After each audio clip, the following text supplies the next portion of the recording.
वंदे मातरम की जब हम बात करते हैं तो वास्तव में यह हम सब के लिए कैसे अंतःकरण से हर भारतीय को एक नई दिशा देता है।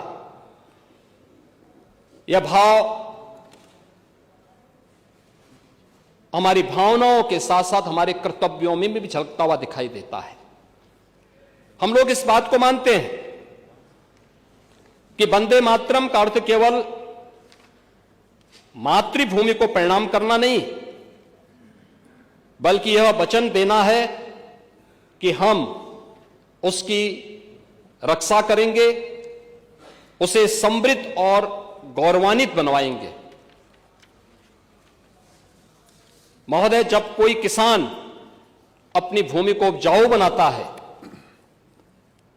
जब सैनिक सीमाओं पे डट करके देश की सीमाओं की रक्षा करता है, जब एक आदर्श शिक्षक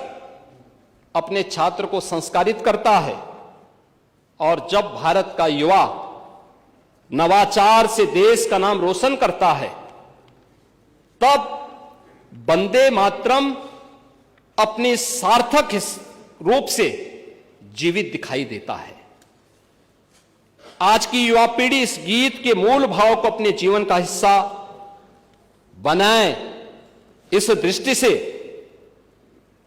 यह आवश्यक है कि सदन इस पर चर्चा करें। इन 150 वर्षों में दमन से मुक्ति तक, गुलामी से गरिमा तक, विभाजन से विकास तक भारत ने एक लंबी यात्रा तय की है। आज समय है गलती सुधारने का, तुष्टीकरण की भूलों से सीखने का, वंदे मातरम की गरिमा को पुनर्स्थापित करने का। और मैं पूरे सदन से इसके बारे में अपील करूंगा। और मैं तो अध्यक्ष जी आपसे भी इस बारे में अनुरोध करूंगा कि वास्तव में जिस अमर कीर्ति का यह महत्वपूर्ण गीत है बंकिम चंद्र चट्टोपाध्याय का आनंद मठ उपन्यास का, उस आनंद मठ उपन्यास को इसमें से हर सदन के सदस्य को जरूर एक बार देखना चाहिए, उसका अध्ययन करना चाहिए। कैसे आनंद मठ उपन्यास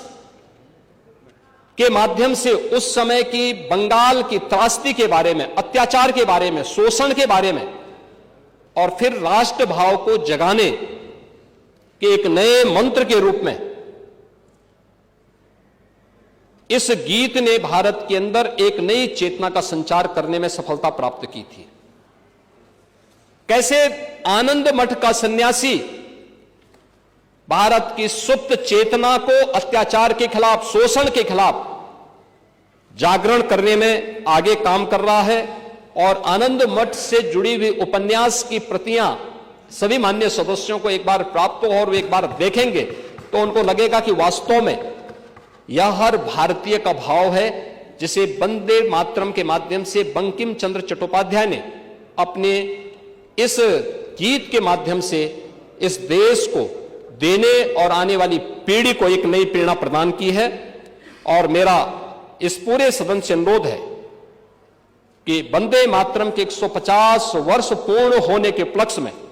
हम संकल्प लें कि वंदे मातरम केवल अतीत की स्मृति न रहे, बल्कि हम सब के लिए भविष्य का भी एक संकल्प बने, जो संकल्प एक नए भारत का है, श्रेष्ठ भारत का है, आत्मनिर्भर और विकसित भारत का है। इस संकल्प के साथ हम सब सहभागी बने।